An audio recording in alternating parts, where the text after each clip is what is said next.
we look at a few examples of participatory design in Urbanized, the last film that I did in the Design Trilogy.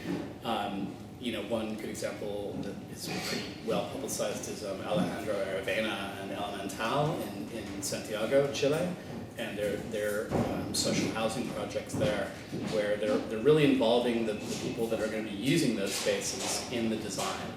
And just simple things, whether questions whether to have a bathtub or a water heater or a shower or things that I think most designers wouldn't think about asking the user. They would just say, oh, well, of course they want, this feature. Anytime you don't involve the users of all these objects and buildings and streets in the process of designing them, you end up with things that aren't designed for people. They're just, designed as these, individual objects that, just kind of plop down in the landscape. Especially when you're designing with constraints, whether they're economic constraints or spatial constraints.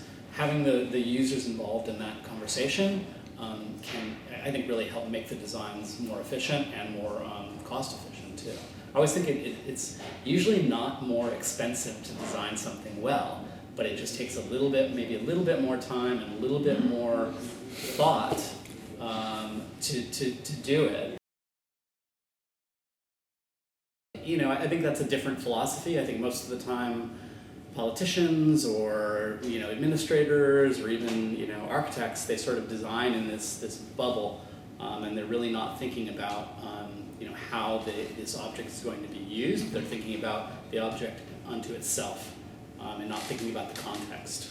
So that seems like that it's got to change, because that's most of the problems. I think if you look at urban design or just poorly designed objects or communications, it's generally about that. There's no empathy towards the user of those things. I think the role of the architect or designer has to be to somehow facilitate that communication with the user. A lot of times we're not designing objects or spaces, but we're designing kind of structures for people to get involved. I think there's some really interesting projects happening. The one that we look at in Urbanized that I think is so amazing and really, really simple is Candy Chang, who's a public artist who's based in New Orleans. And she did these stickers that just say, I wish this was, and then it's a blank space. It's like those name tags, hello, my name is. And she put them on abandoned buildings all around New Orleans, and just put a pen next to them and just invited people to write in what they wish that building was. And people said silly responses, and some people said very practical responses. But it's just that idea that people probably, who have nothing to do with urban design or architecture, who are walking by that abandoned building, are going to look at that and at least think, well, yeah, what do I want there? And I think that's the key to involving people in design. It's that idea of possibility. What could this be, or what would I really want it to be? And the response might be completely different for every single individual, but at least that's starting a dialogue. It's beginning a dialogue with the users of the city. We don't really have an alternative. I think we have to do that because everything is becoming more critical, and resources are more scarce, and space is less and less in the city, and there's more people and more money and more risk. So I think that the chances of that just being wasted effort and wasted time and wasted creativity are much higher. The challenge is really for designers to kind of make it easy for people to get involved. I think that's what's got to happen. If people aren't used to kind of thinking this way, all the kind of internet and connectivity in the world isn't going to really change the way they operate.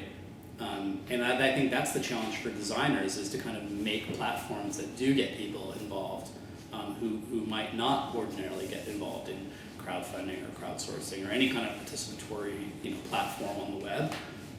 It's about making people or letting people get involved without even thinking that they're getting it. You know, they don't even know that they're getting involved, but it's so easy and it makes so much sense that people just kind of do it. So that's the challenge for design. That's a design problem. I think, you know, what we're going to see is that idea of crowdfunding in every facet of our lives, whether it's, you know, a record or a playground in your neighborhood or anything, or a car or a city even. I think you could probably see a city being crowdfunded. It's just that idea of how the internet, you know, has already connected us, and now let's look at the kind of you know, the real benefits that can come from that. So this is just one facet, I think, of that increased connectivity that the web brings. So there's no reason why, you know, you can't crowdfund a playground or you know, or a building or a city. More and more going to become the norm, and then not just be about, you know, records and kind of creative projects, but, you know, I think anything that people need and that they want to see happen, and that they're, you know, crowdfunding is an option to kind of make that happen. Just people aren't used to doing things this way, and it's starting out in the kind of creative world, but, you know, I think gradually transferring to kind of every facet of everyday life. But you know, it's a lot to try to get people to change the way they do things. You know, that thought process of, well, I need something, so of course I'm going to go to a store and I'm going to look on the shelves and I'm going to find whatever is closest to what I need, instead of I need something and I want exactly what I need, and gosh, there must be another 1,000 people who want exactly this thing. How can I connect all those people together and get that? So I think it's you know, just a change in the way people do things, and the way people buy things, and the way people, you know, live, basically. And that kind of change, I think, takes a lot of time, and especially in societies that are very entrenched in the way that things are supposed to happen. I think it's going to take a while to kind of have that really disruptive change. I don't think there is like a perfect city design or undesign. You know, so much of urban design is this sort of building on, you know, what came before, and this kind of cumulative approach, and it's incremental change. And that's how I think cities improve. There are always these experiments throughout history of, like, you know, oh, this is the, you know, I've come up with the perfect design, and the apartments need to be over here, and the businesses, or whatever it is, or it's mixed use, or whatever. But I just don't think you can design the perfect city. I think it just has to kind of design itself. And then it becomes about, again, involving the people that are living there in the design. I think that's how you get to the, you know, the quote-unquote perfect city. But I don't think that anybody knows what it looks like. I don't think anybody can say, oh, this is what the perfect city looks like. It's this, because it's always about individual needs, and that those cannot be anticipated.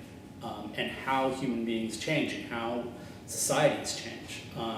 What's important to us as a society now in 20 years or 30 years may not be what's important, you know, then. So again, I don't think there's any way to kind of foresee what it physically looks like. But I think that the ideas and the concept of again, of involving people in the design of a city, that is what I can see leading towards, or getting closer to that ideal of what a city looks like.